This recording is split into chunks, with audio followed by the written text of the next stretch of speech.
अच्छी चीज़ ये है कि स्क्वाड में अब वो रवायती दोस्ती यारियां नहीं है, बिल्कुल भी नहीं है। अच्छी चीज़ ये है आकिब जवेद, अलीम डार साहब, असद शफीक, हसन चीमा, अजहर अली, इनकी अच्छी चीज़ ये है कि इन्होंने डोमेस्टिक परफॉर्मर्स को, जिस पे हम रोना रोते रहे, हाँ, ये कभी लड़के आने थे, मुझे ये बताएं ना, माजी की जो सिलेक्शन कमेटियां थी, फैसल अकरम या सुफियान मुकीम या मैर बिन यूसुफ या आपके दूसरे जो फास्ट बॉलर आए जांदाद खान, ये कभी आने थे लड़के? अहमद दानियाल, इरफान न्याजी, और भाई ये नहीं आने थे कभी जिंदगी में। इनका कैरियर खत्म हो जाता है 35 36 साल के होते हैं, फिर आगे ये डेब्यू शायद कर रहे होते हैं। ठीक है, आपने बिल्कुल सही फैसले किए, लेकिन कुछ जगह आपने बहुत हार्श डिसीजन ले लिए जिस पे अवाम को बुरा लगा, लिटरली मुझे भी लगा, को लगे या ना लगे, लेकिन आप क्रिकेट के लिए भी वो कहीं ना कहीं देखें एक चीज है कि अगर इमाम और फखर ने रन्स किए हैं, हाँ, तो भाई आपने ना उनको, इमाम को टेस्ट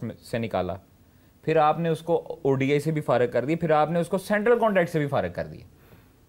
ठीक है, आपने उसामा मीर को नहीं शामिल किया, आपने अपना, अब देखिए उसमें अगर आप कैटेगरी वाइज आए ना, शाहीन की अगर आप 2019 से या 22 से या 23 से आप निकालना शुरू करें तो 38 तकरीबन मैच है, टेस्ट मैच में ज़्यादा विकेटें हैं, इस वक्त टॉप विकेट टेकर हैं पाकिस्तान की तरफ से, बिल्कुल सही, परफॉर्मेंस अच्छी है।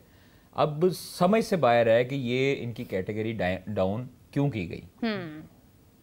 सॉरी, जो हमें पता था वो नसीम शाह का भी रोला चल रहा था कि सेंट्रल कॉन्ट्रैक्ट में ना नसीम शाह कह रहे थे मुझे ए में डालें, बड़ा वो मामला भी खराब हुआ था।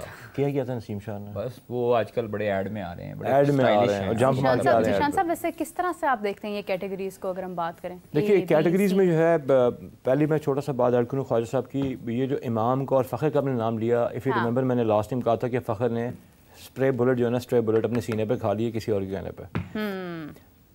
इमाम और फ़खर दोनों अपॉर्चुनिटी कॉस्ट बने हैं। इमाम खास तौर पे बाबर आजम की अपॉर्चुनिटी कॉस्ट, कि बाबर का के करीब होने की वजह से, just to you know stay in that circle, और बड़ा सही इन्होंने कहा कि Babar would not think twice कि उसके बारे में कभी बात करे या ना करे। एक्चुअली जो है ना, क्रिकेट बोर्ड ने एक बात ठान ली कि अब कल्ट्स को नहीं बनने देना टीम में, ग्रुप्स है ना उनको नहीं बनने देना। तो इस सिलसिले में मेरा ख्याल है Imam needs to come out clean कि he wants to play and he wants to play without any associations. वो बड़ा अच्छा बंदा, वो अपनी अभी भी बताता है कि उसकी एसोसिएशन बाबर के साथ है, किसी के साथ है कि नहीं है। तो अब एक नए कैप्टन को, इवन रिजवान को, प्रॉब्ली रिजवान को सक्सेसफुल करने के लिए ही needs to form his own troop of people, उसकी वजह से। अब आइए सेंट्रल कॉन्ट्रैक्ट के ऊपर। सेंट्रल कॉन्ट्रैक्ट जो है, अगर आप उसमें देखें कि दुनिया की जो टॉप लीग होती है ना, जिसमें आपका नाम बनता है, वो होते हैं टेस्ट मैचेस। टेस्ट मैचेस में जो आपके प्लेयर्स हैं, जो आपके अब शोर प्लेयर्स हैं जिन्होंने खेला test match, how can you place him in C and D category? How can you place your willing captain, जो कि अगर वो टेस्ट टीम का कैप्टन है, जो कि एंडोर्स करता है खालिद साहब की बात को, शायद ये कप्तान रहे या ना रहे, इसको आपने बी कैटेगरी में डाला है सब्जेक्ट के नाम से।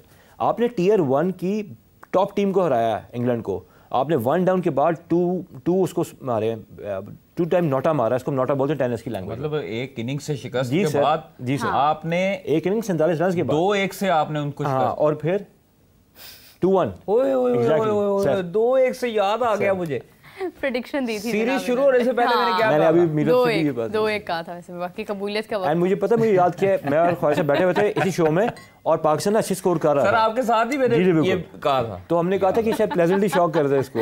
यस, और फिर इंडियन से बड़ा उस पर कहा था कि याद आ रहा था। एग्जैक्टली, तो अब बस अच्छी बात मुझसे निकली, बंदा अल्लाह कभी पूरी करे। अब टेस्ट प्लेयर्स को आप जो है, आपने सी डी कैटेगरी में डाला हुआ है, आप दुनिया को मैसेज दे रहे हैं कि हम लॉन्गेस्ट फॉर्मेट जैसे कि तमाम और फॉर्मेट्स निकलते हैं, उसमें हमारी इंपॉर्टेंस कोई नहीं है, या हम उसको इतनी इंपॉर्टेंस देना नहीं चाहते। मुझे सिर्फ ये बता दें कि आपने एक कैटेगरी में अपने एक स्टार बैटर को डाल दिया, और एक स्टार बॉलर जो आपका था, दोनों स्टार थे ना, रेपुटेशन पे खेल रहे थे, उसको बी में क्यों किया? और मुझे बताएं कौन सा ऐसा लाड है हारिस रऊफ के साथ जो जनरल कॉन्ट्रैक्ट पे भी है और वो टीम के साथ जा भी रहा है? No disrespect to anyone, Haris की ओपिनियन था, मैंने वाइट बॉल नहीं खेली। नहीं सर, वो अच्छी परफॉर्मेंस देता है, वाइट बॉल का अच्छा बॉलर है, इसमें कोई शक नहीं। सर बिल्कुल सही है, मुझे सर उसकी आप ऑस्ट्रेलियन आप उसको देखें, चारों स्क्वाड में हम इसलिए रख रहे हैं वे में कि आपके पास अगर प्रीमियम फास्ट बॉलर पे तजर्बाकार बॉलिंग में आपके पास हसनैन के अलावा शायद कोई नहीं है, एक्सप्रेस पेस वाला कोई नहीं है, एक्सप्रेस पेस वाला। क्योंकि आप देखें नसीम, बाबर और शाहीन ये जिम्बाब्वे में रेस्ट करेंगे,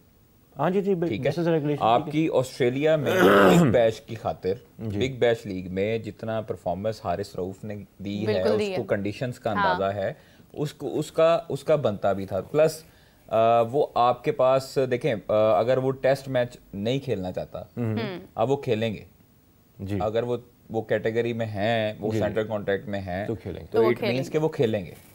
ठीक है। आपने टेस्ट क्रिकेट में आपने नसीम शाहीन के साथ आप गए, आमिर जमाल को आपने अप्लाई किया, मोहम्मद मीर हमजा को आपने अप्लाई किया, मोहम्मद अली को आपने स्पेस में रखा, तो आपने इसीलिए रखा कि आप हारिस को उस टाइम तक रेस्ट करवा दें, क्योंकि वो उनकी थोड़ी सी इंजरी भी चल रही थी, वो थोड़ा सा रिहैब से भी आ रहे थे। प्लस अब जो है वो अल्लाह का शुक्र है फिट हैं।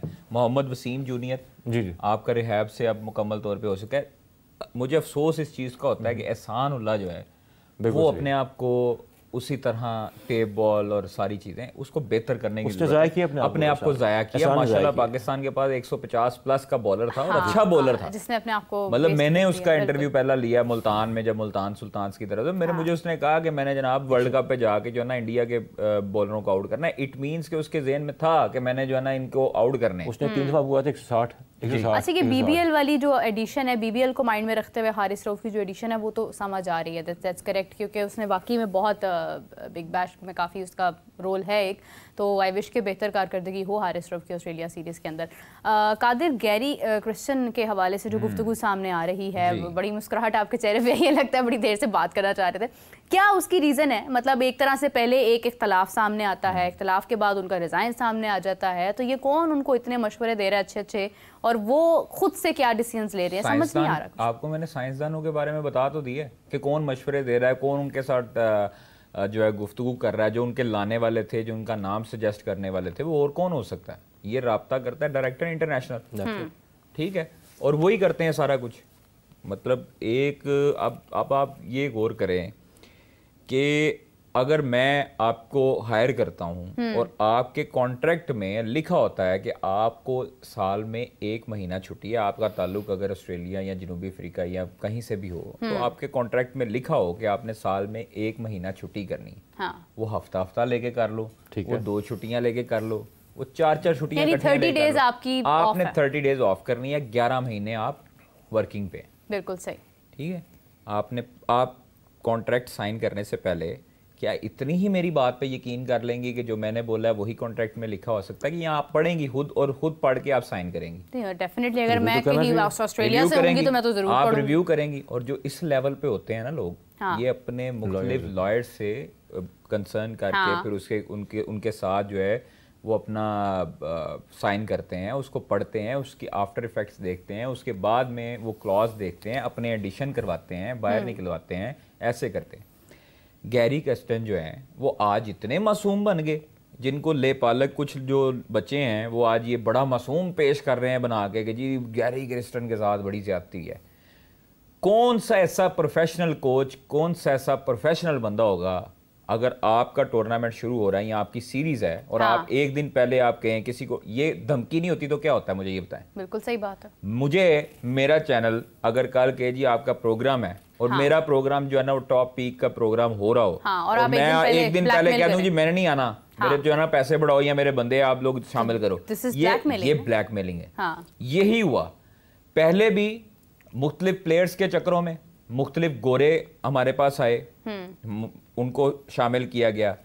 हर बात पे सिलेक्शन कमेटी और कोचेस की जो लड़ाई, मैंने आपको खबर दी थी, याद है आपको? मैंने आपको बताया था जी गैरी ये नहीं मान रहा था, ये इस लड़के को लेके आओ, इस लड़के को। सिलेक्शन कमेटी ने कहा जी हमने नहीं इसको शामिल करना। मोहम्मद यूसुफ, इस चीज की एग्जाम्पल मोहम्मद यूसुफ हैं, जिन्होंने कहा जी मेरी शामिल करें बंदे, उन्होंने जो है ना जबरदस्ती बंदे डलवाए कोचेस ने, गोरे कोचेस ने।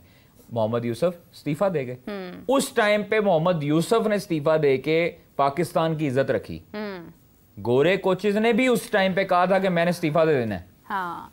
अगर ये नहीं हुआ तो मैं इस्तीफा दे दूंगा। ये 4 से 5 मरतबा पहले धमकी दे चुके थे। पाकिस्तान क्रिकेट बोर्ड के सरबराह और पाकिस्तान क्रिकेट बोर्ड के बड़े इनसे तंग आए हुए थे।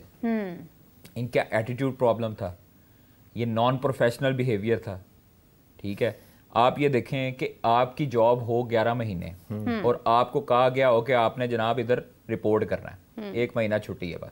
ये जब सीरीज खत्म हो वर्ल्ड कप के बाद ये उधर रह गए, पाकिस्तान टीम के साथ कब आए? उनको कहा गया कि चैंपियंस कप पे आए, इधर आके टैलेंट देखें, इधर आके देखें, रिपोर्ट बनाएं, वो भी नहीं आए। अब पाकिस्तान क्रिकेट बोर्ड के बड़े कहते हैं कि हम इनको किस मुंह से सिलेक्शन कमेटी का हिस्सा बनाएं, वोटिंग राइट्स किस मुंह से दें? बिल्कुल सही बात